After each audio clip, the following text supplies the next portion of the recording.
O Japão é uma terra de grande beleza e cultura, terra dos lendários guerreiros samurais. A palavra samurai significa aquele que serve, e essa era sua principal função, servir o senhor feudal ou o próprio imperador. Inicialmente, os samurais tinham a função de cobrar os impostos dos camponeses, e este trabalho nem sempre era realizado de maneira pacífica. E por isso os samurais passaram a carregar armas e a praticar artes marciais. Os samurais também recebiam autorização para executar os cidadãos das classes inferiores, caso esses se recusassem a pagar os tributos exigidos. Os principais deveres dos samurais eram proteger o patrimônio de seu senhor, preservar a ordem e os costumes e ser leal ao seu soberano. A crescente influência dos samurais fez com que sua classe fosse respeitada, temida e até mesmo odiada por alguns cidadãos. Com o passar do tempo, muitos samurais acumularam riqueza, terra e poder, mas ainda eram considerados uma classe inferior pelos membros da nobreza. Com o aumento das disputas por terra, os senhores feudais passaram a contratar cada vez mais guerreiros para o cargo de samurai. Esses poderosos senhores feudais eram chamados de daimyos e deviam sua obediência apenas ao imperador. No ano 1185, muitos senhores feudais entraram em guerra e, após muitas batalhas, o nobre Minamoto Yoritomo saiu vencedor. Minamoto recebeu o título de Shogun, que significa o grande comandante do exército. E todos os outros senhores feudais tiveram que jurar lealdade a ele. Com isso foi instaurada a primeira ditadura militar do Japão, chamada de Shogunato Kamakura. Foi durante este período que a classe dos samurais recebeu funções militares e sua autoridade se tornou ainda maior. O simples fato de encarar um samurai nos olhos ou sujar sua roupa poderia custar a vida de um camponês. Para buscar um lugar mais privilegiado na sociedade, os samurais buscavam casamentos com mulheres de famílias nobres. Seus filhos eram treinados desde a infância para ocupar o seu lugar quando chegassem à maturidade, criando assim famílias de samurais ricas e poderosas. Eles eram treinados para combater, armados ou desarmados.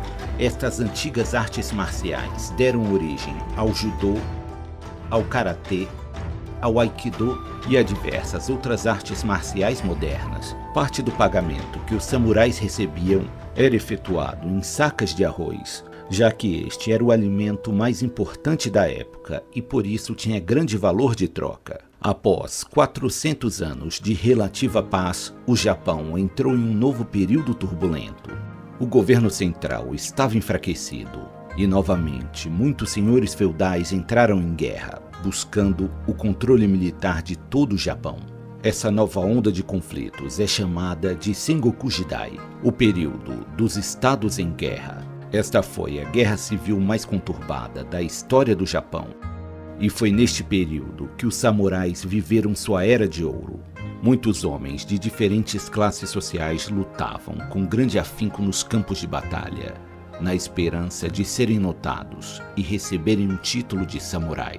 O famoso espadachim Miyamoto Musashi foi um desses homens. Ele participou da principal batalha ocorrida nesta guerra, a Batalha de Sekigahara. Durante as guerras, os samurais combatiam principalmente montados a cavalo e exerciam papéis similares ao dos cavaleiros medievais ocidentais. Na maioria dos casos, a arma primária era o arco e flecha, e sua arma secundária era a lança. A espada era usada apenas em último caso.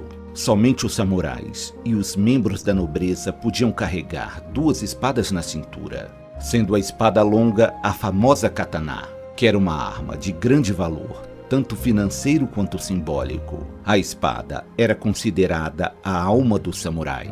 A espada curta era chamada wakizashi. Esta era a única arma que o samurai carregava quando ele adentrava ambientes fechados. A espada curta era ideal para ser usada em lugares estreitos. Devido ao pouco espaço, ela levava grande vantagem sobre as katanas nesses ambientes. Carregar estas duas espadas na cintura era um grande símbolo de status.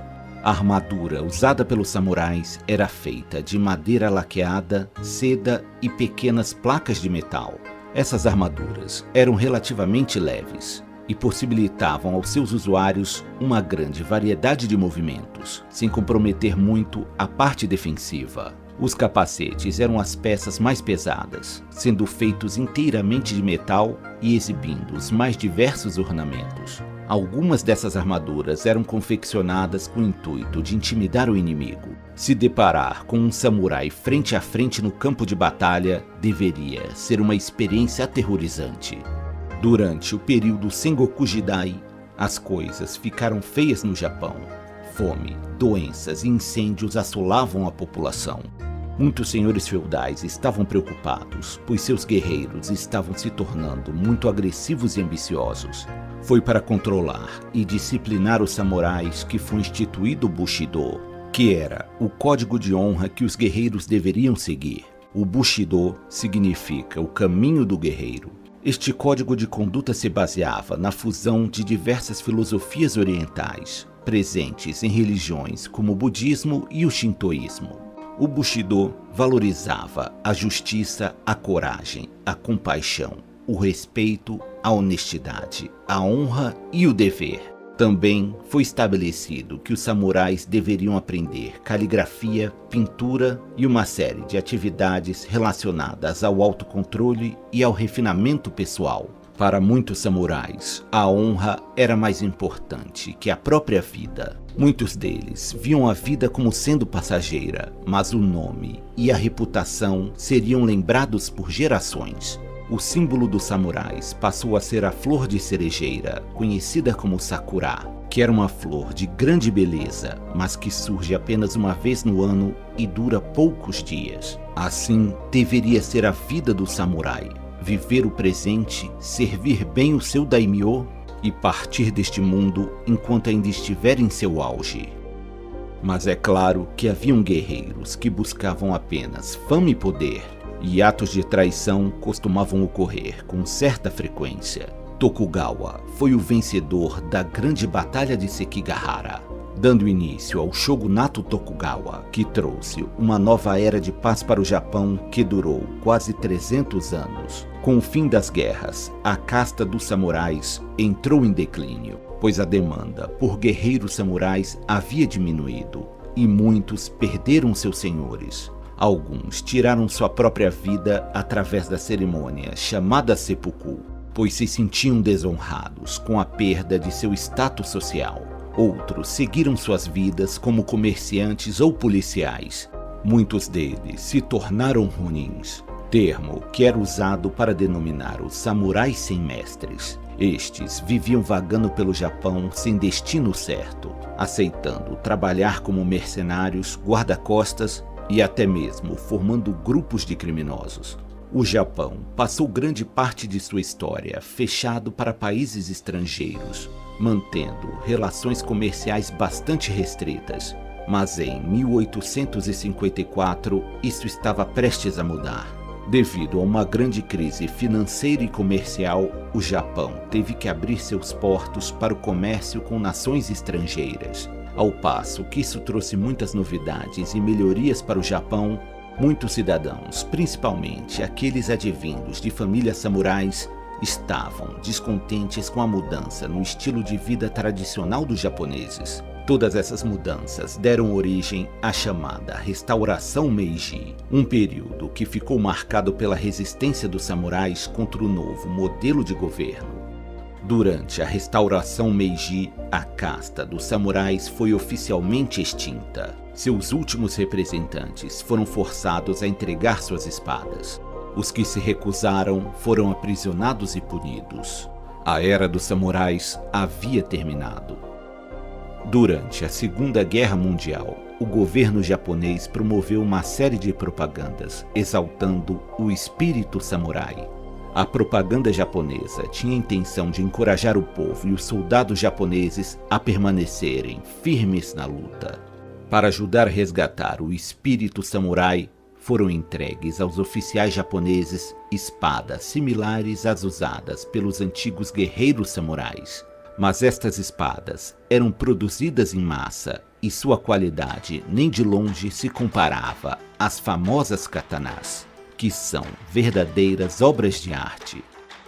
No Japão moderno, muitas famílias descendentes dos samurais continuam a existir, e o código de honra dos samurais e suas artes marciais continuam a ser praticadas por pessoas de todo o mundo, tornando eterna a glória dos guerreiros do sol nascente.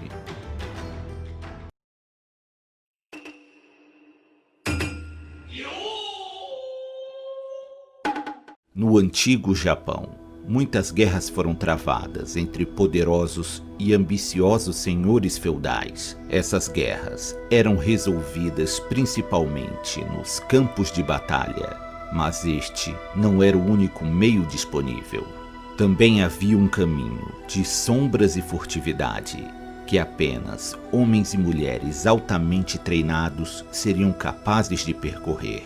Estes temíveis guerreiros das sombras ficariam conhecidos como ninjas. A origem dos ninjas é tão obscura quanto sua própria existência. Surgiram por volta do século XII, no início do shogunato Kamakura. Tradicionalmente, a palavra ninja nem sempre era usada para se referir a esses agentes secretos, sendo mais comum o termo shinobi, que podemos traduzir como aquele que se esconde. No início, os ninjas cumpriam a função apenas de espiões e se passavam por pessoas comuns, andando pelas ruas e conversando naturalmente com cidadãos. E seu objetivo era obter informações valiosas. Muitos desses agentes se passavam por comerciantes, ferreiros, artesãos e até mesmo monges. Eles usavam inúmeros disfarces para cumprir seus objetivos, mas afinal, nada chamaria mais atenção do que um sujeito todo de preto e mascarado andando pelas ruas.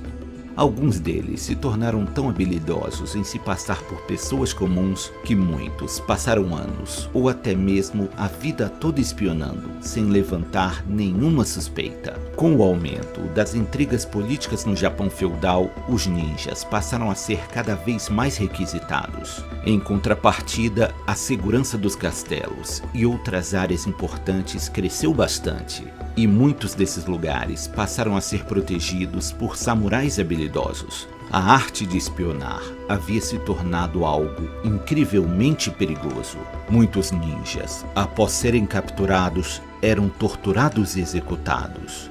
Os ninjas então passaram a se especializar em artes marciais dos mais diversos tipos. Estas artes são chamadas de taijutsu e engloba uma combinação de judô, jiu-jitsu, aikido, karatê e kung fu, todas elas ajustadas para causar ferimentos graves e colocar o adversário fora de combate o mais rápido possível. No entanto, isso não era o bastante para garantir a segurança dos ninjas, e o treinamento com armas também foi incluído. Os ninjas faziam uso de uma grande quantidade de armas. A maioria delas era projetada para facilitar o porte furtivo e ser usada em lugares fechados, como quartos e corredores. Entre essas armas estavam os terríveis Tetsubishis, pequenas junções pontiagudas de ferro que eram arremessadas no chão quando o ninja estava sendo perseguido, e eram muito difíceis de serem vistos no escuro, causando danos sérios quando pisados, e também eram muito eficazes contra perseguidores montados a cavalo. O Kusarigama era uma arma difícil de ser usada e mais difícil ainda de ser combatida. Era uma arma de grande alcance e podia causar muito dano com sua corrente, e sua foice poderia ser fatal a curta distância. Já o Tekokage era uma arma usada nos punhos, especialmente eficaz nos combates corpo a corpo. As clássicas shurikens e kunais não eram arremessadas na tentativa de matar o inimigo, mas sim para feri-lo e deixá-lo fora de combate. Para isso, eram arremessadas em sequência, buscando atingir pontos sensíveis do corpo. Ao contrário do imaginário popular, as espadas dos ninjas não tinham a lâmina reta. Apesar dessas espadas existirem, a maioria deles preferia usar espadas curtas comuns, conhecidas como wakizashis, ou mesmo as famosas katanás. Muitos deles faziam uso de cotas de malha por baixo do kimono para garantir a proteção. Quando ameaçados, os ninjas podiam fazer uso de bombas de fumaça, capazes de cegar temporariamente os inimigos. Eles se aproveitavam deste momento de distração para eliminar seu oponente ou fugir para a segurança das sombras. O treinamento para se tornar um ninja era iniciado ainda na infância, onde além das técnicas de luta, deveriam aprender a ocultar sua presença nos mais diversos ambientes. Também era necessário dominar táticas de sobrevivência na floresta, aprender a escalar penhascos e paredes e resistir à fome e o sono. Para se tornarem mestres em sua arte, os ninjas precisavam aprender a falar usando sotaques de diversas regiões do Japão. O uso e manipulação de pólvora e veneno também era uma prática delicada e mortal. Os ninjas não seguiam o Bushido, que era o código dos guerreiros samurais, mas tinham seu próprio código de conduta e maneiras de enxergar a vida e a morte diferentes. Os ninjas ainda adicionaram ao seu treinamento técnicas de meditação e respiração para obter o autocontrole, além de uma prática chamada Kujikiri, que consistia em criar sinais com as mãos, simbolizando elementos da natureza como fogo, vento, água, terra, relâmpago e assim por diante. O Kujikiri era praticado para que o ninja pudesse focar sua mente, ou até mesmo para distrair os inimigos. Toda essa nova gama de habilidades fez com que o ninja fosse designado para missões de assassinato e sabotagem. Este tipo de trabalho era considerado desonroso e sujo por grande parte dos samurais e pela população em geral, o que tornava os ninjas pessoas desprezadas pela sociedade, mas ainda assim agentes indispensáveis. Foi durante o período Sengoku Jidai que os ninjas emergiram como uma grande ameaça. Eles eram contratados como mercenários e foram responsáveis por eliminar muitos generais, samurais e nobres durante a guerra. Também se infiltravam em castelos, onde causavam incêndios, envenenavam poços de água e até mesmo implantavam bombas. E por vezes conseguiam destruir os portões dos castelos, permitindo assim a entrada do exército inimigo. Também existiam ninjas mulheres. Elas eram chamadas de kunoichi e sua principal função era infiltração, onde se passavam por cozinheiras e arrumadeiras, para assim adentrar nos castelos e fortalezas. As mais belas podiam se passar por geishas, o que permitia chegarem mais perto de alvos muito valiosos. Este conjunto de artes usadas pelos ninjas ficou conhecido como ninjutsu. Muitos ninjas chegaram até mesmo a lutar abertamente nos campos de batalha, causando terror e confusão com suas táticas pouco ortodoxas. Durante o período Sengoku Jidai surgiram algumas famílias de ninjas. Estas se especializaram em diferentes métodos de usar as artes secretas desenvolvidas pelos ninjas. Duas dessas famílias se destacaram, formando poderosos clãs. O clã dos Iga-ryu ficava na província de Iga, uma região montanhosa e de difícil acesso naquela época. O clã dos Koga-ryu ficava na província de Omi, uma região úmida e cortada por rios. As diferenças no terreno e ambiente permitiram que estes dois clãs criassem suas próprias táticas de espionagem. Esses dois clãs de ninjas chegaram a travar uma guerra secreta. Seus membros caçavam uns aos outros, tanto porque eram contratados para isso, ou por conta da rivalidade e para conseguir o controle das redes de espionagem. Com o crescente aumento nas atividades exercidas pelos ninjas, muitos se tornaram guerreiros lendários. O mais famoso foi Hattori Hanzo.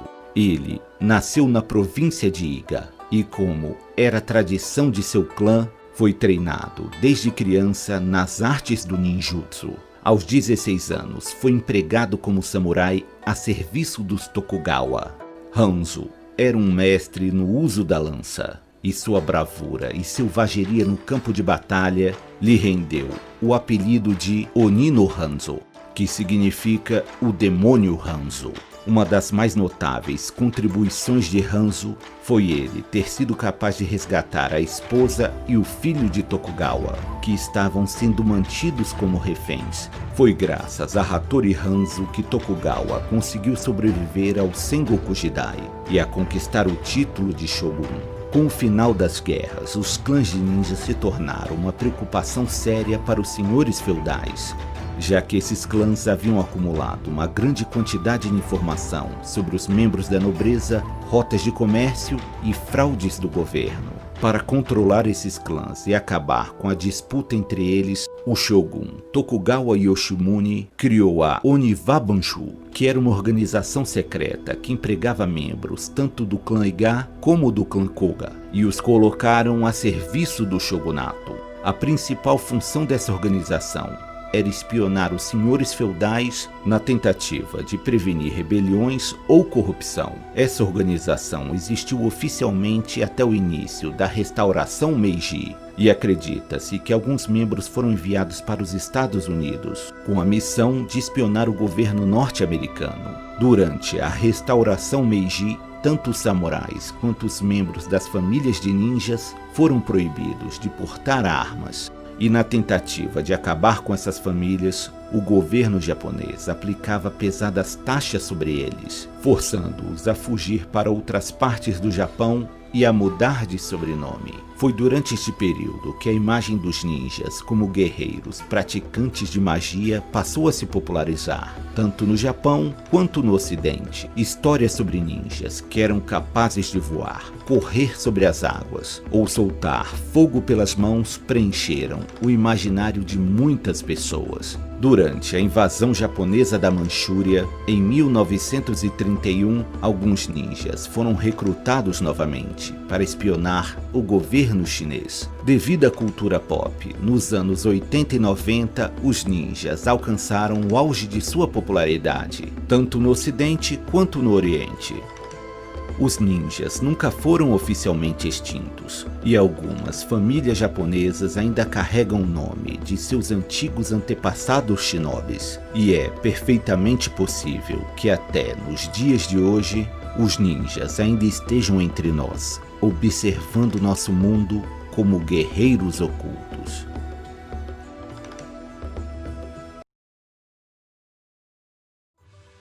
A vida de um samurai era repleta de obrigações e regida por um código de conduta. Uma vida que deveria ser dedicada em serviço de um senhor feudal, ao qual o samurai deveria obedecer e proteger a qualquer custo. Em períodos turbulentos e caóticos, os samurais eram guerreiros indispensáveis e faziam toda a diferença nos campos de batalha. Mas até mesmo o mais arrastado dos conflitos sempre tinha um fim. E de que serviriam guerreiros se não existem batalhas para serem travadas? Os soldados de baixa patente retornavam para suas vidas normais, trabalhando nas plantações ou em outros trabalhos comuns. Mas para os samurais dispensados restavam poucas alternativas de vida. Muitos não suportavam a vergonha de terem seu status rebaixado e preferiam partir deste mundo tirando suas próprias vidas, mantendo assim sua dignidade. Outros se adaptavam à dura realidade imposta pelos novos tempos e acharam um meio de viver através do comércio ou abrindo academias para ensinar a arte da espada. Mas para aqueles que não sabiam exercer outra atividade além do combate, só lhes restava um destino repleto de incertezas. Diversos ex-samurais vagavam pelo Japão em busca de trabalhos que necessitassem de um braço forte ou uma presença intimidadora. Eles passaram a ser chamados de Ronins, que significa homem-onda, devido ao fato de não ficarem muito tempo no mesmo local e se dispersarem como ondas no mar. Os Ronins tinham o direito de manter o costume de carregar 2 espadas na cintura, algo que só era permitido aos samurais, mas já não teriam a mesma autoridade de quando exerciam seu antigo cargo. Na verdade, muitos Ronins eram desprezados e odiados dentro da sociedade japonesa, já que a maioria das pessoas comuns não gostavam dos samurais, e assim aproveitavam para descontar suas frustrações naqueles que haviam perdido seus títulos. Essa era mais uma das razões por que era tão difícil para um Ronin conseguir um trabalho honesto e se reintegrar à sociedade japonesa. Muitos precisavam vender seus pertences, como peças de armadura e até mesmo uma de suas espadas para poder sobreviver. Se tornar um Ronin não era um estilo de vida escolhido por vontade própria. Para tentar recuperar o título de samurai, muitos Ronins passaram a vagar pelo Japão, desafiando espadachins famosos, na esperança de saírem vencedores da luta e assim obter fama e renome, e por meio desse reconhecimento aumentar a chance de ser notado por algum senhor feudal e recontratado como samurai. Os Ronins aceitavam trabalhar como assassinos de aluguel, mercenários e cobradores de impostos. Em alguns casos, se organizavam em grupos de bandidos para atacar comboios do governo, roubando dinheiro e outros objetos de valor. Isso também era uma forma de obter vingança contra os senhores feudais. A história dos 47 Ronins é uma das mais fascinantes. Nessa história, o Daimyo Asano foi ordenado a cometer o seppuku depois de ter ofendido e agredido o Lorde Kiriyoshinaka durante uma cerimônia ocorrida no palácio do Shogun. Os 47 samurais a serviço de Asano foram proibidos de seguir seu senhor na morte, como ditava o costume da época, e foram dispensados de seus cargos, tornando-se Ronins. Não aceitando tamanha injustiça, os 47 Ronins passaram 3 anos escondidos, e neste tempo tramaram um plano para se vingar do Lorde Kira. Quando finalmente partiram para ataque, os Ronins invadiram a mansão do Lorde Kira. Os guardas da mansão não tiveram a menor chance contra o grupo de Ronins vingativos. E após matar o Lorde Kira, os Ronins puderam finalmente seguir seu mestre, e todos cometeram seppuku, recuperando assim sua honra perdida. A história dos 47 Ronins é famosa em todo o Japão e é vista como um exemplo de que a honra está acima de títulos e injustiças.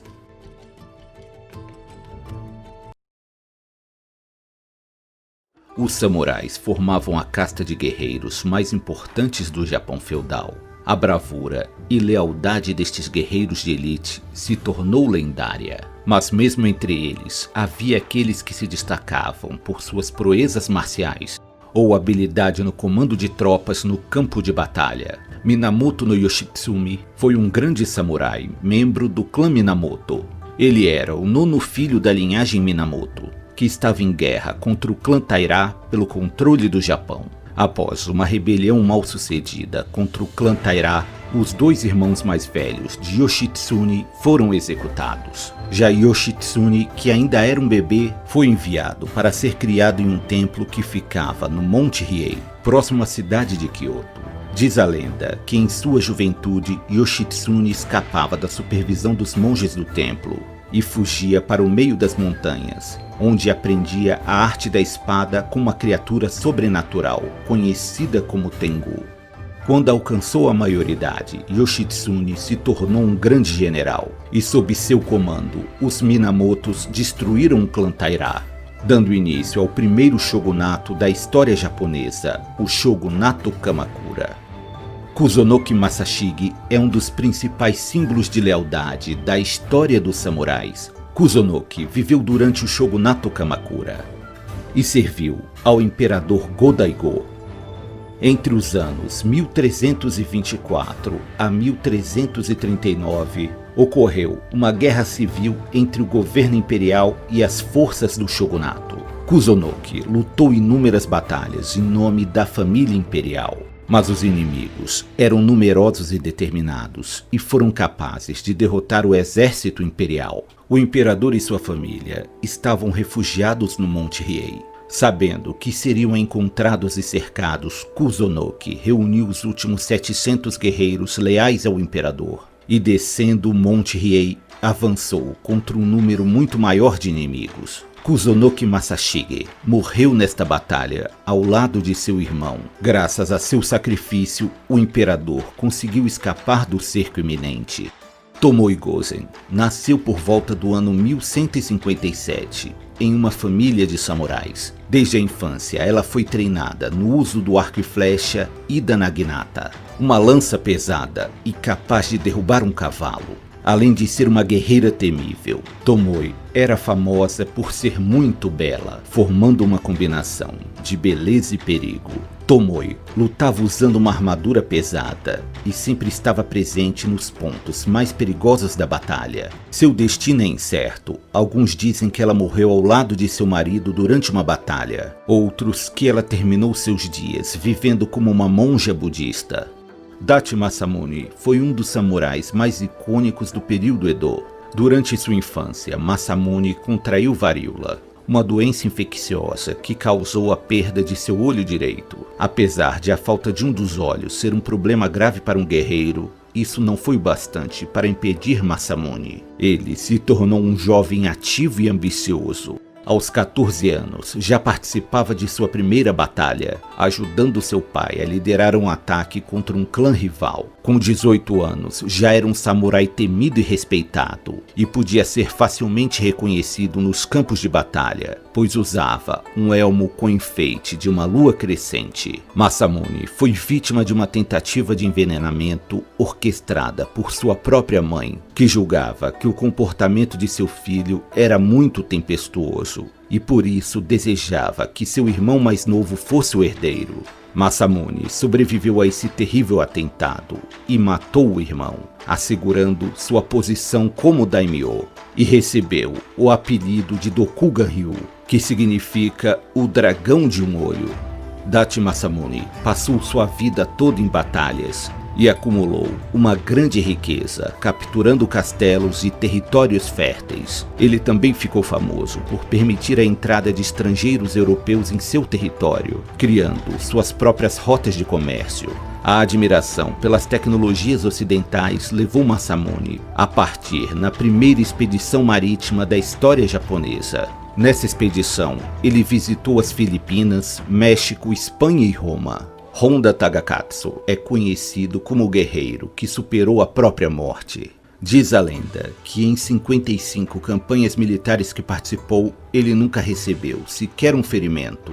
E dizem que nem mesmo chegou a ser golpeado, mesmo lutando ativamente na linha de frente. Ele serviu sob o comando do poderoso Ieyasu Tokugawa e ajudou a pavimentar o caminho para a criação do Shogunato Tokugawa. Honda era um samurai alto e possuía uma força assustadora. E ainda era mais perigoso quando fazia uso de sua lança chamada Tombogiri. Ele usava um elmo com grandes galhadas de cervo. E seu nome era conhecido e respeitado por todos os daimyos, mesmo entre aqueles de facções inimigas.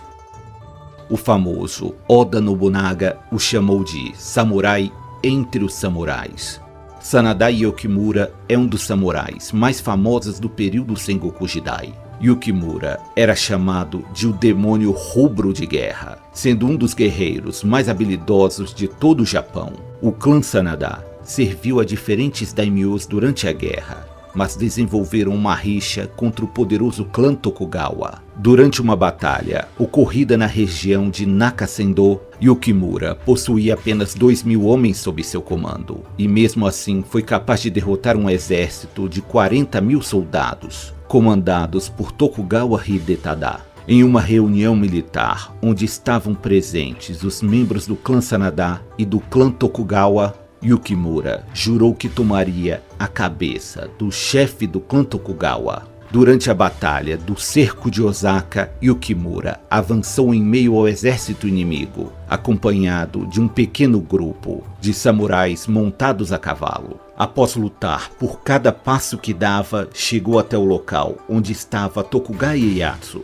e em um ato de bravura, conseguiu abrir caminho até ferir o chefe do clã Tokugawa. Yukimura já estava muito ferido e cansado, perdeu suas forças e caiu morto aos pés de Tokugawa. O próprio chefe do clã Tokugawa reconheceu que ali estava o maior guerreiro do Japão. Acredita-se que alguns anos depois, Tokugawa Ieyasu morreu devido a complicações deste ferimento causado por Sanada Yukimura. Oda Nobunaga é um dos nomes mais conhecidos da história japonesa. Ele nasceu em 1534 e durante sua infância Nobunaga era visto como uma criança distraída, sendo até mesmo chamado de tolo, já que brincava com crianças de classes sociais inferiores. Nobunaga era um homem excêntrico para o seu tempo, tinha grande apreço por diversos tipos de arte, como a pintura e o teatro no, que é uma prática teatral que combina canto, música e poesia. Nobunaga foi um grande entusiasta do uso de armas de fogo no Japão, comprando este tipo de armamento de estrangeiros europeus, principalmente portugueses. Ele era um comandante militar excepcional.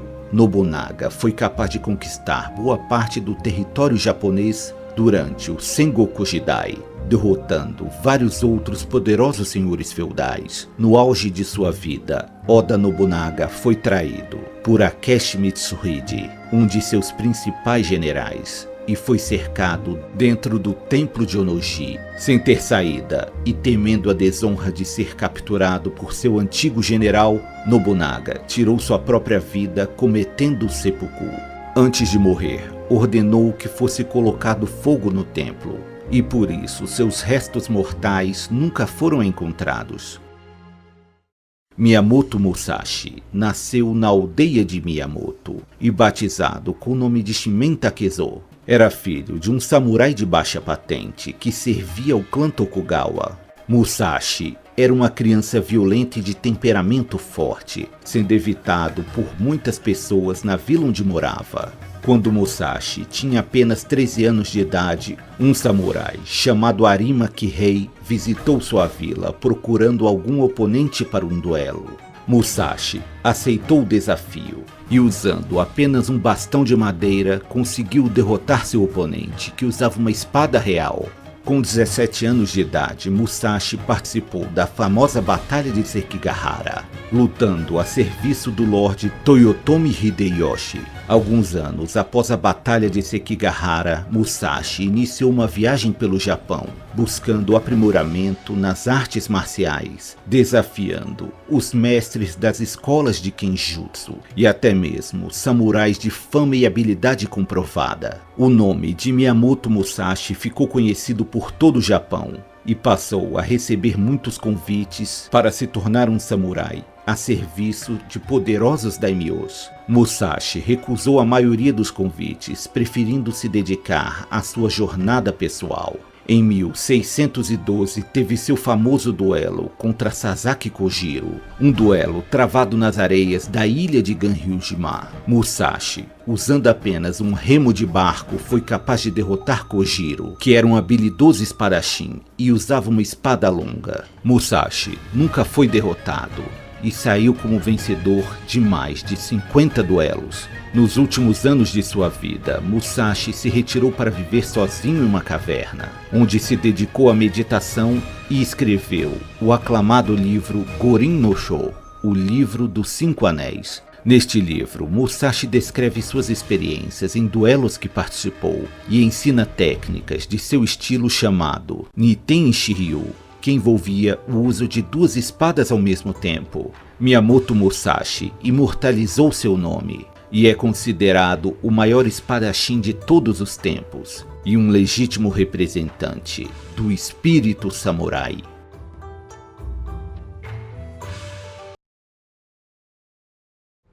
Durante a conturbada história do Japão feudal, foram travadas inúmeras guerras que influenciaram a organização social, a cultura e muitos outros aspectos dos antigos japoneses.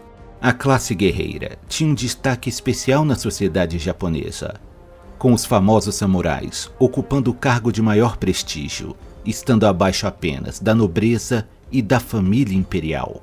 Mas os samurais não foram os únicos guerreiros de elite a lutar nos campos de batalha do Japão. Eles tinham até mesmo rivais igualmente habilidosos. As guerras trouxeram diversos infortúnios para a população japonesa. Dentre eles estava o constante aumento de grupos de criminosos que se aproveitavam do caos e da instabilidade dos governos para atacar os vilarejos e até mesmo templos sagrados. A necessidade de defender seus santuários fez com que os monges budistas iniciassem a prática de artes marciais. Alguns monges já possuíam um passado violento, como ladrões, mercenários e até mesmo como ex-samurais, que agora buscavam uma vida de paz e harmonia. Por volta do século X, surgiram grupos armados de monges budistas, chamados de Sohei, nome este que significa monge guerreiro, e logo passaram a ser reconhecidos e temidos por sua perícia militar. Divergências religiosas entre as ramificações budistas fizeram com que os Sohei não tivessem uma liderança centralizada, sendo comandados por líderes regionais com interesses próprios. Alguns templos passaram a manter um exército regular de monges guerreiros, sendo o principal o templo Enryakuji, próximo à cidade de Kyoto, o templo Kodaiji, localizado na cidade de Nara, e o templo Midera, que foi construído ao pé do Monte Hiei. Muitos desses templos foram fortificados, tornando-se verdadeiras fortalezas, visando assim impedir o ataque de invasores. Havia também outro grupo de monges que despertavam um temor sobrenatural em seus inimigos. Estes eram chamados de Yamabushi, os monges da montanha. Os Yamabushi eram monges que viviam de maneira reclusa em meio às montanhas de difícil acesso e repletas de vida selvagem. São muitos os mistérios que cercavam os Yamabushi, já que suas práticas religiosas envolviam conceitos esotéricos e também incluíam a prática de exorcismo, adivinhação e magia.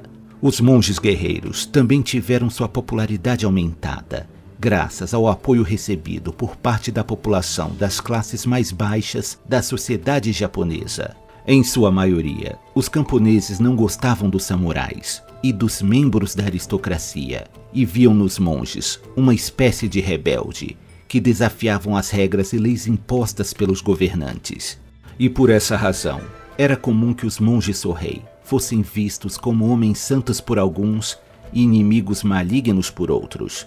As rivalidades políticas entre os templos budistas ficaria ainda mais evidente durante o século XII, quando os senhores feudais, conhecidos como daimyo, passaram a buscar o apoio dos monges guerreiros para lutarem em suas guerras. Os daimyo prometiam apoio financeiro e político aos templos, o que levou muitos grupos de Sohei a lutarem entre si em lados opostos durante os conflitos militares. Não era difícil reconhecer um monge Sohei no campo de batalha, já que seu equipamento consistia no uso da tradicional armadura usada pelos samurais, mas com a adição de um rosário de madeira em volta do pescoço, e também mantinham suas vestimentas tradicionais, como um capuz branco cobrindo a cabeça e o rosto. Os Sohei eram treinados no uso de diversas armas, mas se tornaram conhecidos por sua habilidade mortal no uso da naginata, uma espécie de alabarda pesada e capaz de gerar golpes devastadores. Além de sua habilidade marcial, os Soheis lutavam apoiados em sua fé, chegando muitas vezes a cometer atos de fanatismo, abrindo mão de suas próprias vidas para atingir seus objetivos. A fé que mostravam nos campos de batalha fez com que os monges guerreiros do Japão fossem comparados posteriormente com os cavaleiros medievais seguidores das ordens Templar e Teutônica. Tal fervor religioso intimidava as tropas inimigas e aumentava a admiração da população em torno dos monges, algo que não era visto com bons olhos pelos senhores feudais, já que temiam a crescente influência do Sohei na sociedade japonesa.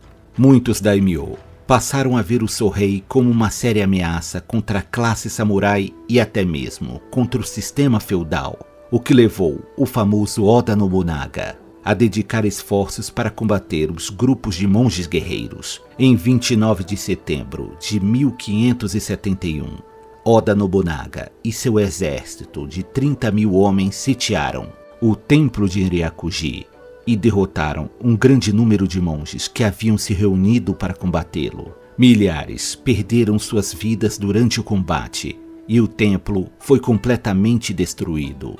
Nos anos seguintes, os Sorei foram perseguidos por Oda Nobunaga e por seu sucessor, Toyotomi Hideyoshi. Os monges tiveram seus templos destruídos e foram forçados a fugir para as montanhas. Com a vitória militar de Tokugawa, em 603, o estabelecimento de um governo central forte e organizado forçou os monges a declarar sua rendição, e eles foram proibidos de portar armas novamente. A era dos monges guerreiros japoneses havia chegado ao fim, mas sua filosofia de vida, técnicas de combate e coragem inabalável serviram de inspiração para as futuras gerações.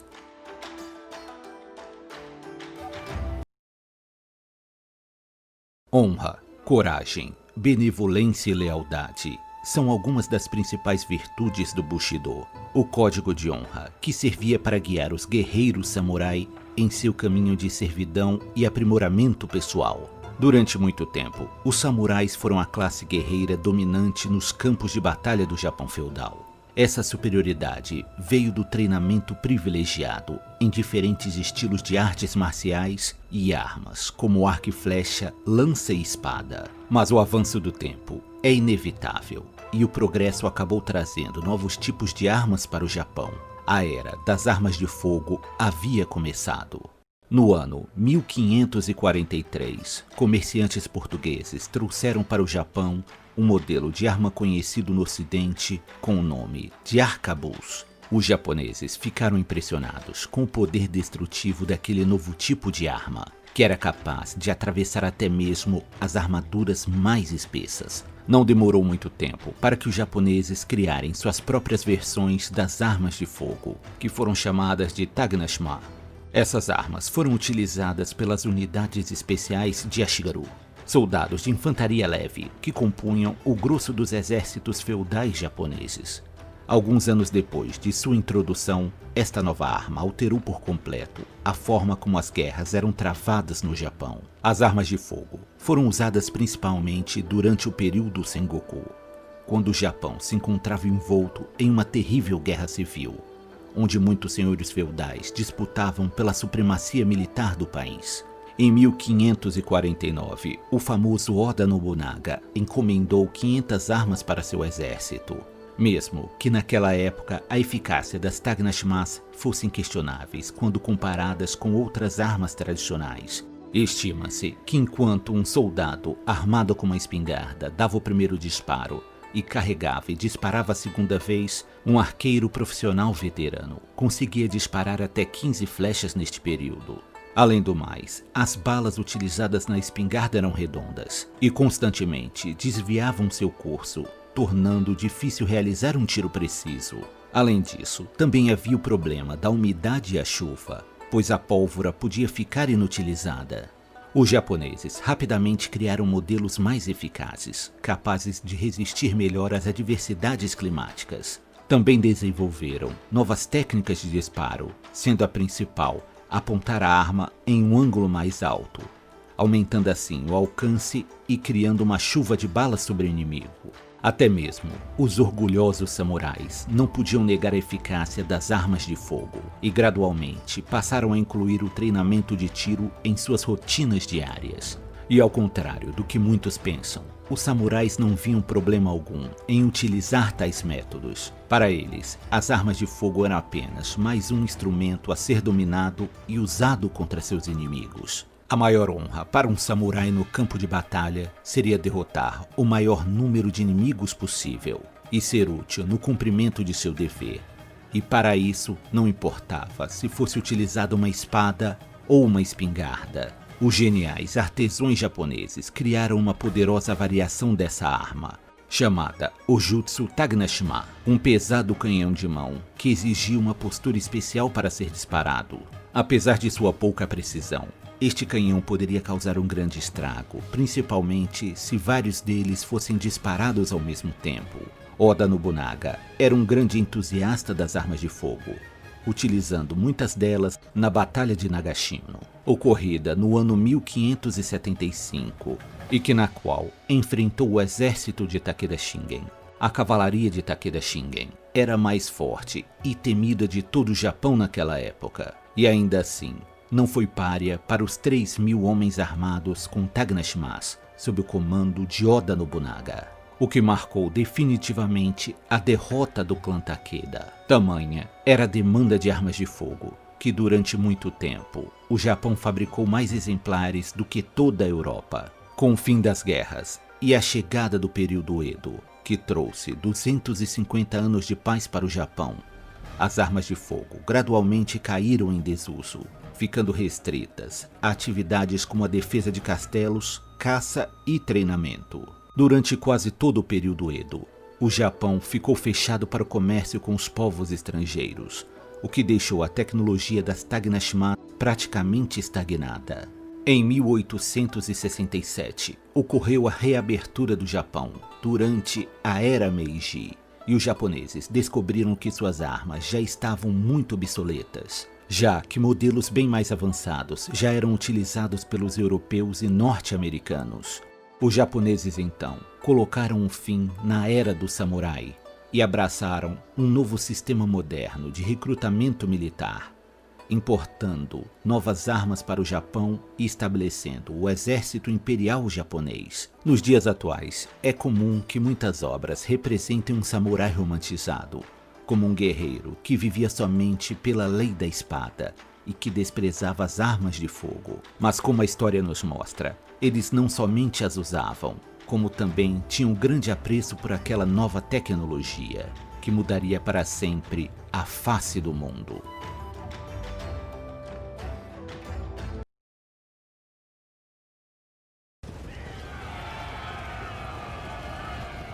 O som das espadas se chocando podia ser ouvido de longe nos campos de batalha do Japão medieval. A coragem ou a covardia estavam sempre presentes durante as terríveis batalhas, e alguns samurais realizaram atos de heroísmo, dignos de terem seus nomes registrados na história.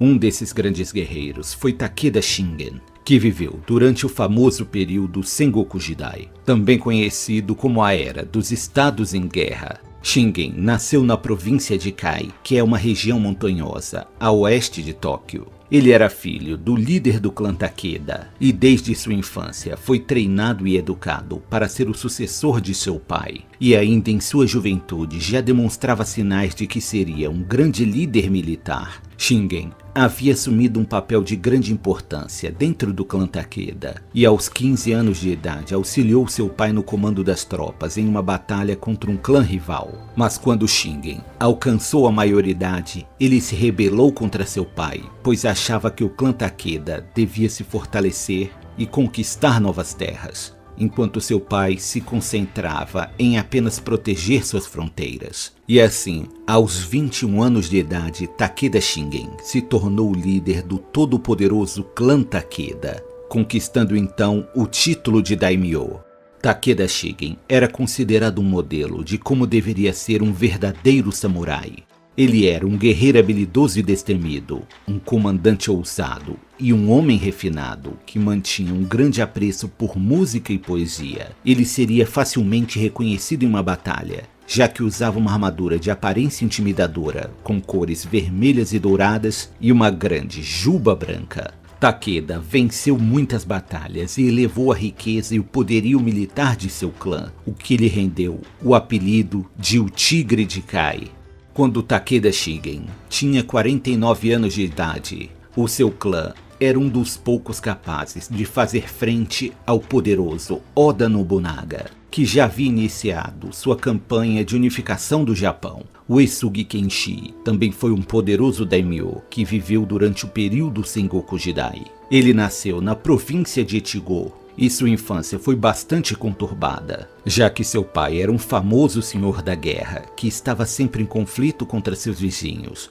Quando ele tinha apenas 7 anos de idade, seu pai foi morto em batalha e Kenshin foi mandado para ser criado em um templo budista, onde viveria estudando durante os próximos 8 anos de sua vida. Com 14 anos de idade, Uesugi Kenshin retornou para sua terra natal, onde precisou depor seu irmão mais velho para assumir o controle do seu clã de nascença. Nos anos seguintes, Kenshin focou seus esforços em melhorar as condições de vida na província de Echigo, Fazendo novas alianças comerciais e erguendo novas construções, Uesugi Kenshin era famoso por ser um guerreiro honrado e um tanto o quanto excêntrico, já que ele era um budista fervoroso e seguidor do deus da guerra Vajravana. Suas qualidades como guerreiro e comandante militar lhe garantiram a alcunha de o Dragão de Echigo.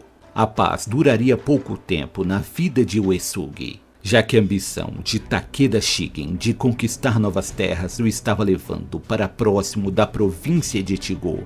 Assim nasceria uma das mais famosas rivalidades da história do Japão, Uesugi Kenshi contra Takeda Shigen, ou como era referenciado na época, o Tigre de Kai contra o Dragão de Echigo. Uesugi e Takeda passaram muitos anos travando árduas batalhas, mas nenhum dos dois lados parecia obter vantagem, até que em 1561, Kenshin conseguiu suplantar as forças de Takeda e quase o derrotou em batalha. Durante essa batalha, Uesugi Kenshin percebeu uma abertura nas defesas do exército adversário e não hesitou em aproveitar a oportunidade. Ele instigou seu cavalo e passou por entre a guarda pessoal de Takeda, colocando os dois poderosos generais frente a frente. Kenshin desferiu alguns golpes de espada contra Takeda, e este conseguiu se defender por muito pouco, usando um tipo de leque feito de madeira chamado de Tisen.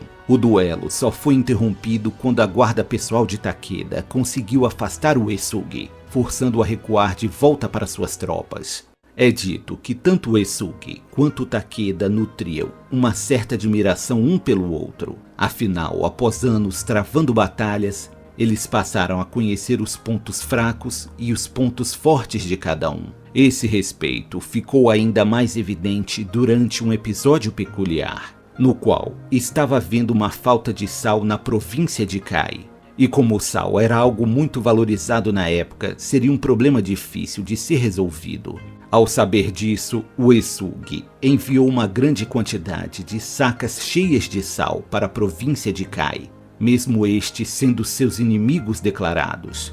Este ato de nobreza comoveu Takeda Shigen, que em respeito a seu rival suspendeu a guerra por um certo período de tempo. Essa lendária rivalidade teve um fim abrupto com a morte de Takeda Shigen. Ele foi vítima de uma morte misteriosa, logo após derrotar um grande exército que combinava as forças do clã Oda e do clã Tokugawa. Quando Uesugi Kenshin soube da morte de Takeda, ele disse: "Eu perdi um grande rival. Não teremos um herói assim novamente." Agora, com o clã Takeda enfraquecido, parecia que nada poderia ficar no caminho de Oda Nobunaga e seu grande exército. Kenshin então reuniu 30.000 soldados e os fortificou no castelo de Matsumoto, onde iriam confrontar os 50.000 soldados de Oda Nobunaga.